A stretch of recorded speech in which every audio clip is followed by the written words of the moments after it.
we're all facing a new threat on the horizon, unrelenting, rampant, emotionless, an entity poised, preparing to take over everything we can see. And that threat is a barrage of over-sensationalized stories about bamboo in the mainstream media. Yes, these tough and fast-growing plants can certainly cause more than their fair share of garden problems throughout our country. But despite that, you never hear about the beauty. You never hear about all the positive attributes these can bring our gardens, how useful they are in so many tricky garden situations. You don't hear about that, do you?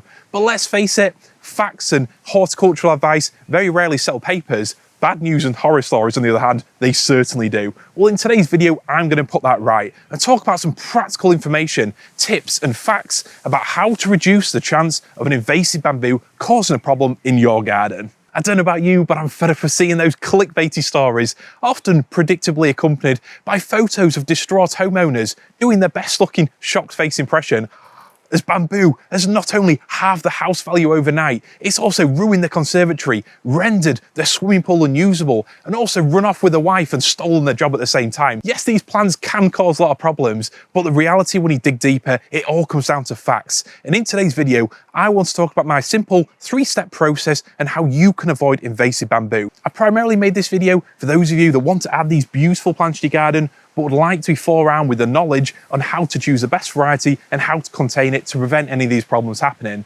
But I hope it's also useful for those of you that have maybe moved into a new house that's got bamboo and you're a little bit wary about it. You want to know what it is and how best to control it. But there's people out there, I know some of you watching this, might think I'm completely crazy for even considering adding these plants to my garden. So I hope in this video, whilst I don't want to entirely change your mind, I hope at least I can give you some information on which sorts of bamboo can create these problems and how they can practically be contained and avoided. So at best case, you don't end up being one of those newspaper articles yourselves. So let's get into it, my 3-step process on how to avoid invasive bamboo.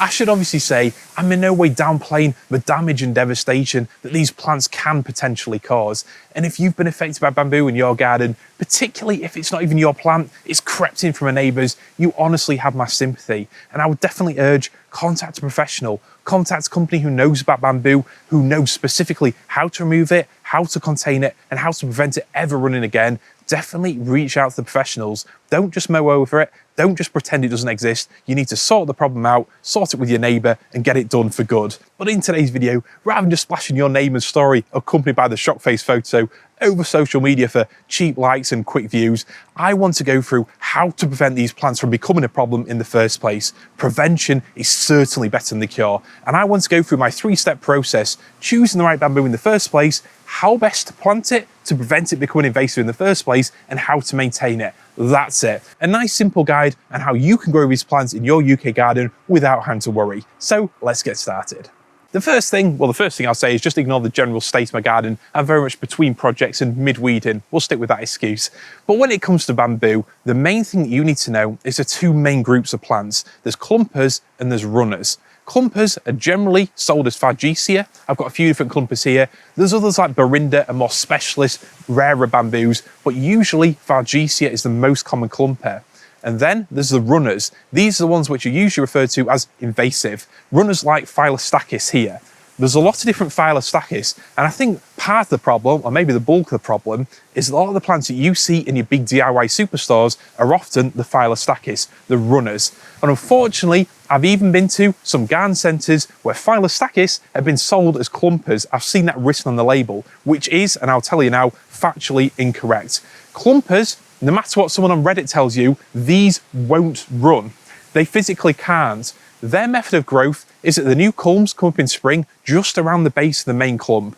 Sure, the new shoots or culms might appear a short distance away from the main clump, but they physically can't run. There won't be an invasive in that sense. They're not going to dart underground and suddenly appear 20 metres away in the middle of your neighbour's croquet lawn, so you don't have to worry about that. So clumpers, they can still get big, but they're not an invasive. Now, obviously, bamboo is a plant, it wants to grow. Clumpers can still spread. And this is probably a very key fact that a lot of places gloss over. Just because a bamboo is a clumper doesn't mean that it won't get bigger than the spot that you've got in mind for it. Some clumpers can get very wide. They can take up a large area, huge in a large garden, in a small garden, completely inappropriate. So whilst there are some that are tighter, I grow here Fargesia angustissima, very small at the base, very compact. A lot of the Barindas, again, very compact, very tight clumpers. But then there's other Fargesia, which can get very, very large, huge swathes of foliage, which in the wrong circumstances can definitely be classed as an invasive, even though they're a clumper. So one thing I would absolutely recommend, if you get to the bamboo, do your research first. Don't just buy something at a local garden centre. Don't just buy something in a DIY superstore because it's there and because it looks good right now. Don't do that. Do a bit of research first. I've told you the main tips, which is Fargesia clumper, Phyllostachys runner, but do a little bit of research around that. Not only are you more likely to find a bamboo that's the right size for your garden, but you might find one that's just wholly more interesting. I grow such a wide variety here. Blues, yellows, golden colours, so much better than the standard bamboo that you'll see at your everyday place. And most of them are bought from specialist suppliers, from people that know their stuff. Absolutely don't just buy a generic bamboo from a seller on Facebook Marketplace. If they're selling a pot of bamboo and it seems suspiciously cheap, you can guarantee that they've got a lot of them. Why have they got a lot of them? Maybe because it's spread quite significantly and they've had to dig a load of it out. So honestly, only buy from people who know what they're doing. And if you want a clumper, get a Fargesia, Barinda, something on those lines, and make sure it's the right size for your garden. Definitely Google the plants first and get an idea of what the mature plant looks like, because even if it's a clumper, it doesn't mean it's right for your garden, and that plant for you might have to stay in a container. Because in the ground, some of these clumpers, like I mentioned, could take up a huge square meterage. And when it comes to the Phyllostachys, the ones that are the runners, these can actually masquerade as clumpers for the first few years. So it's not as simple as seeing these here, thinking that's a clumper, that's not going to run. If it's a Phyllostachys, it has the potential to run. There's others which are far more prolific. Pseudosassa japonica really is the arrow bamboo that I would avoid at all costs. I wouldn't plant it in my garden without a barrier. Whereas with these Phyllostachys, here at least, but it obviously depends on your soil and climate, here they do stay generally clumping for a few years until they then start to spread once they're established.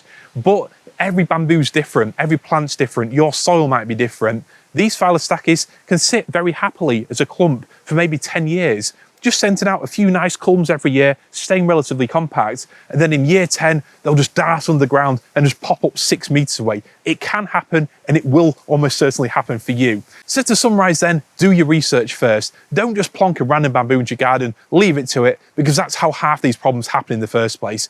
Do your research. If you've only got room for a small clumper, make sure you choose a small clumper. You might have to buy it online from a specialist, but at least then you know what that plant's going to do. It's going to grow predictably and never be an invasive and suddenly run into the ground. If you are going to choose a big Phyllostachys because you like this amazing growth, the big culms, that beautiful colouring they offer, then definitely you need to make sure that you put some methods in to help contain that plant, which is what we'll talk about in step 2. Just next to me then, you will see the Fargesia angustissima that I just spoke about. And as you can see at the base, very, very tight, very compact, very small, considering the height of the thing. And this is a plant they only put in the ground a few years ago, so it's grown incredibly quickly, as bamboo is known to do. They can pretty much add 50% into the height and width every single year. And although this is a very tight clumper, one of the smallest, just look at the overall shape of it. A billowing volume of all these leaves and foliage, very fast growing. Potentially, if you've got a small garden, bamboo isn't the best plant for you, full stop. I understand that. And that's why a lot of people choose to grow them in pots and containers. That way, assuming you don't literally have it stood onto the soil, there's no chance of the plants escaping. There's no chance of them disappearing into your lawn and popping up where they're not wanted. You can grow bamboo in pots and containers for a good few years at least. But a few tips I'd give. First, I try and get my word in edgeways while the wind rattles around me. If you are going to grow bamboo in pots, I would go for a Fargesia. Yes, I know the lure of the Phyllostachys. You want those big canes, the bright colours, the overall huge form they can bring.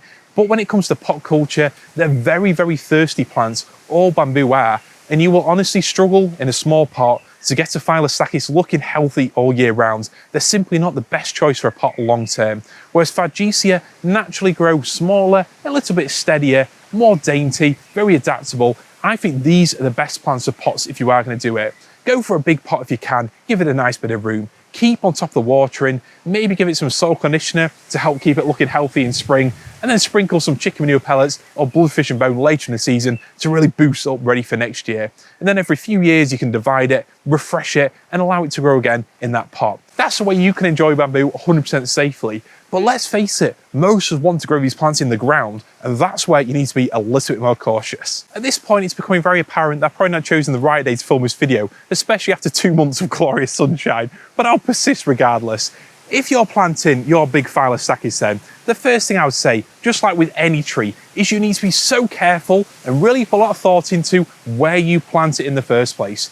You won't plant a massive tree right next to your boundary. I might have done that, but we'll gloss over that.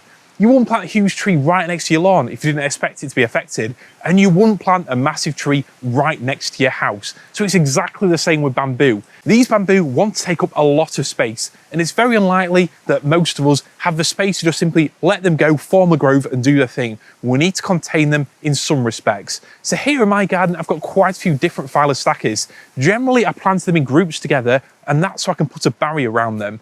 And when it comes to barriers, there's a few different methods that I've heard used, suggested, but they all have their own drawbacks. Firstly, some people recommend going full belt and braces and putting concrete around the bamboo, which sounds great in theory. Yes, concrete, good old fashioned, you can't beat concrete. Well, unfortunately you can, because concrete, although if you do pour it in a ring around your bamboo, it might be very statically strong under certain pressures, it's also brittle in others, and bamboo can eventually find those weaknesses and actually, just with the pressure of the plant, even crack concrete. Now, obviously it depends on how thoroughly you put it in, I do get that, but concrete for me, it isn't necessarily going to do the proper job. It's also very expensive, not the best thing to be chucking everywhere in your garden. I would steer clear of it.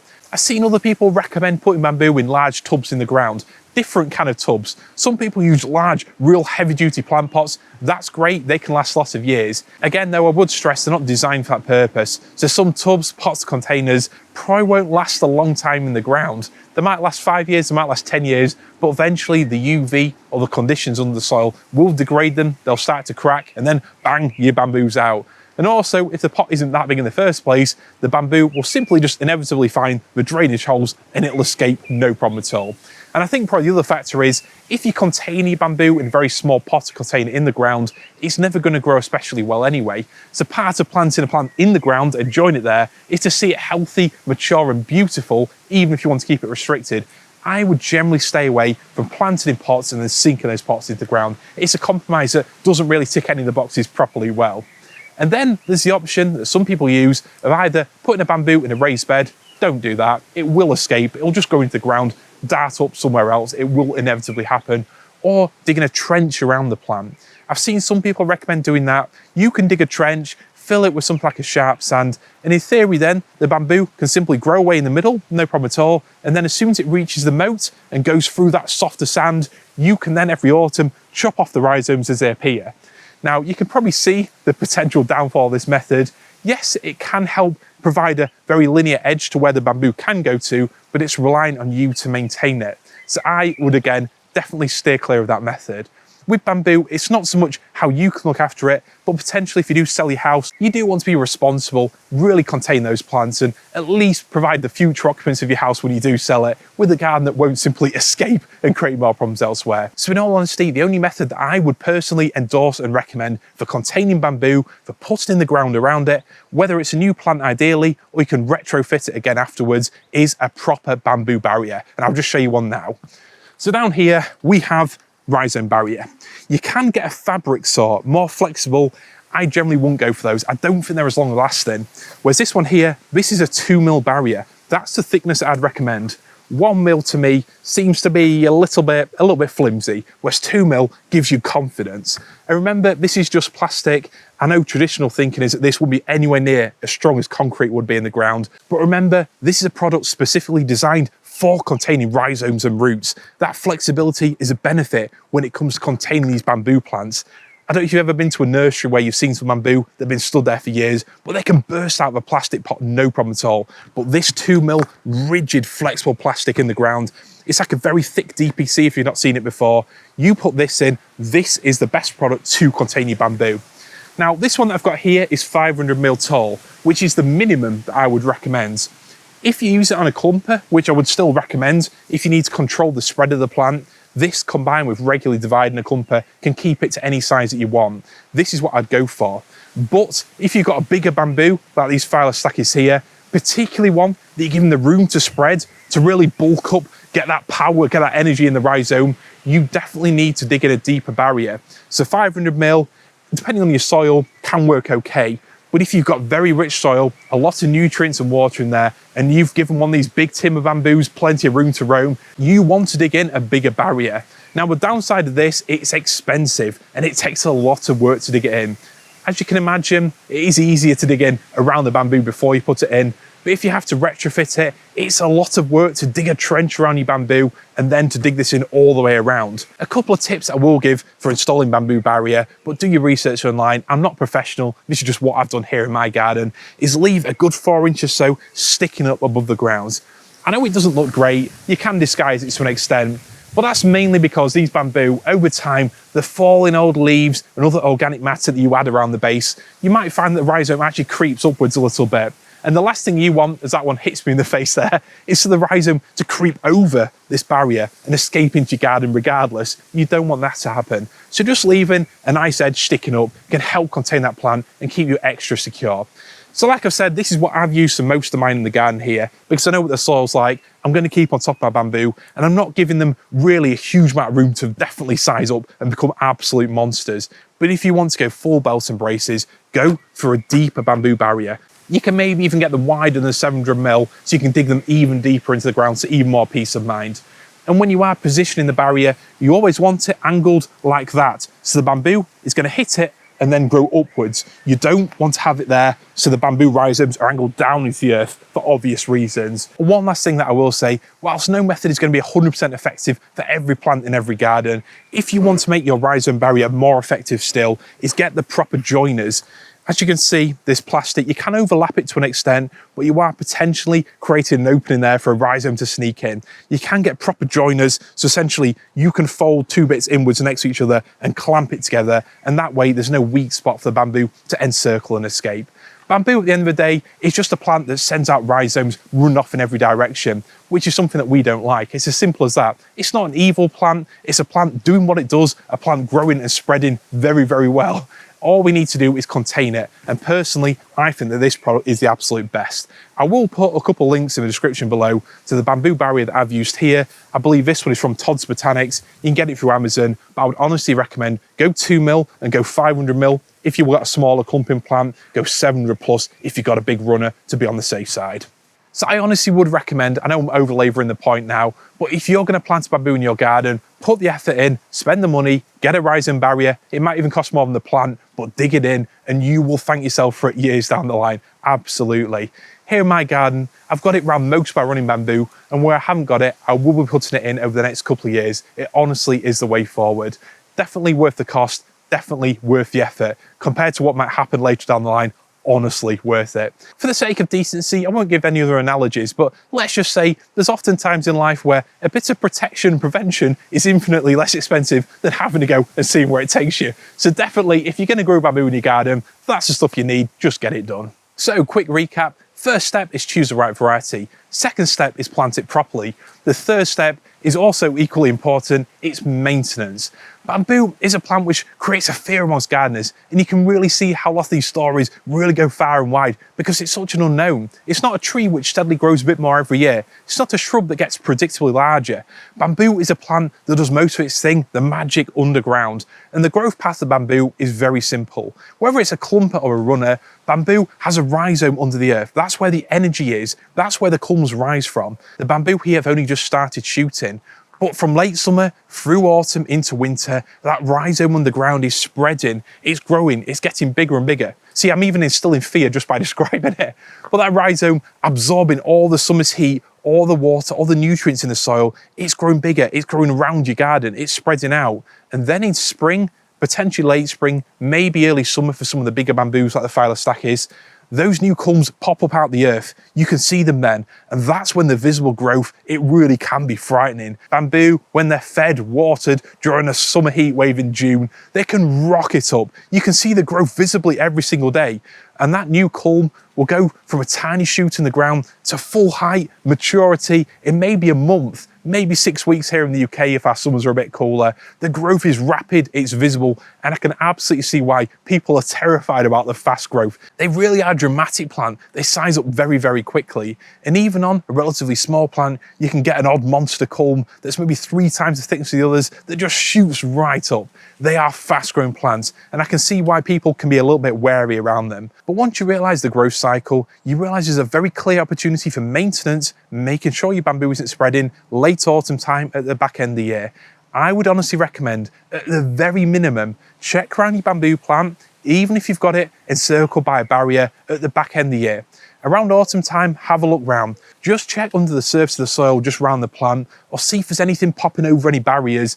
You will clearly see the rhizomes. Just get yourself a root slayer spade, well worth the investment if you're regularly dividing or cutting up bamboo. I'll put a link to one in the description below. A saw, secateurs, whatever, and trim any rhizomes escaping into your garden and rip them fully up. At that time of year, if you do it as an annual thing, like I said, at the very least, you will know that that bamboo isn't just escaping outwards and you can keep it controlled. If you don't do that, if you leave them multiple years, by the time that bamboo digs into the ground, comes up somewhere else, and then some more comes out, even if you chop it off, that new plant might have the energy to just keep it going and doing its thing. And one thing I would stress, and this is something I've seen on Facebook very recently, someone had noticed that a neighbour's bamboo had come up in the lawn. And rather than actually sorting the issue out with the neighbour, which I know is very easily said rather than being done, they've actually just mowed the whole thing. So all they've done is remove the top growth, hoping that sorted the problem, but that plant has still got the energy from the main clump next door. You've still got all that energy in the rhizomes there, and next year it's going to come back thicker, faster, and with even more culms. That won't solve the problem. But the best thing, again, prevention is better than the cure. Just go around your bamboo in the first place. Look around it in autumn, winter time. Are there any rhizomes that are escaping if it's a runner? If so, chop them back, rip them up completely. Even if you've used a rhizome barrier, check around the tops of it. And if it is a clumping bamboo, just have a look in late autumn, winter time and think, is the bamboo getting a little bit too big now? Is it getting too close to that patio, too close to the path? And if so, divide it.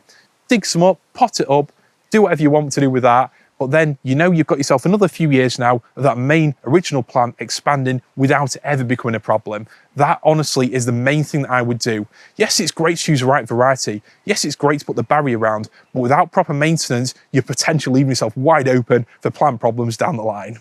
One thing I would also stress is that bamboo are generally very shallow rooted. Most of the roots and rhizomes fall within the top 500 mil of the soil, and often a lot closer to the surface than that. So if you have left it a few years, or you've moved to a new house where you need to keep on top of one, it often isn't going to be a specialist job that's going to cost you tens of thousands. I've dug up and divided several pretty substantial bamboo, and whilst it's often worth getting a root slayer, and it definitely takes a bit of sweat and effort, it's not the house ruining prospect that you might expect it to be. And often with a bit of hard work and getting on top of it, you can sort the issue out yourself. But like I said, if an overwhelming bamboo problem is really creating an issue for you, reach out to specialists. But in all honesty, I think bamboo brings so much to a garden. It's simply a case of people not following these 3 clear steps that creates the issues in the first place. Just think, if you were going to plant a tree in a small garden, you'd be very careful about the variety you choose in the first place. You wouldn't choose a massive tree that's going to grow to 30 meters. You'd choose a more compact variety that maybe grows more slowly. You also would put a little bit of thought into consideration as to where you plant it in your garden. You'd choose somewhere that allows it to grow to its eventual mature size. You'd choose somewhere that's not right next to a path, right next to your house, or going to create issues with your neighbours. And then when it comes to maintenance, if there's any large overhanging branches, any part of it that looks rotten, you chop those bits off, you keep on top of it, you sort it. You won't let it become an issue, a problem between you. So definitely bamboo is no different. Yes, they're not a tree, but a lot of the same principles apply. And if you choose the right variety, plant it in the proper way, and keep on top of it over the years, they're a plant that can bring so much to any UK garden. I'm not being blasé about the problems these plants can potentially cause, but the vast majority of them are from people not following these simple tips, simply buying a plant at a garden centre or DIY superstore because it'll look cool, chucking it in the ground, leaving it alone to do its thing, and then wondering why it's a problem years later. You definitely don't want that to happen. But with proper care, these amazing plants can add so much to your garden. Colour, evergreen structure, beauty, fast screening. These are plants which look amazing in the middle of winter and add movement, grace, and a real energy and vibrancy to your garden. Here, I've used them to create a tunnel effect to lead between two parts of the garden. And other parts, I've used them as a backdrop to some other exotics like palms and bananas. They really are a very versatile plant that's great for our gardens and also great for bringing CO2 down into the earth too. They really are an amazing plant to grow, but they need the correct care, the correct forethought, and the correct maintenance too. It really is as simple as that. If you feel then this video has given you the information to help you grow bamboo without worries in your garden, please do take a second just to give it a little thumbs up, and that way the algorithm will spread it around to more people who can benefit from the information within. And if you still think I'm a little bit crazy for growing a garden full of these invasive exotic beauties, feel free to leave me a comment in the section below. More than happy to talk down there. But seriously, if you want any more information, you've got any questions, want to know anything specific, please leave a comment, and I try to get back to each and every one as soon as I possibly can. Thanks again for watching. I'll see you all in the next video. See you later.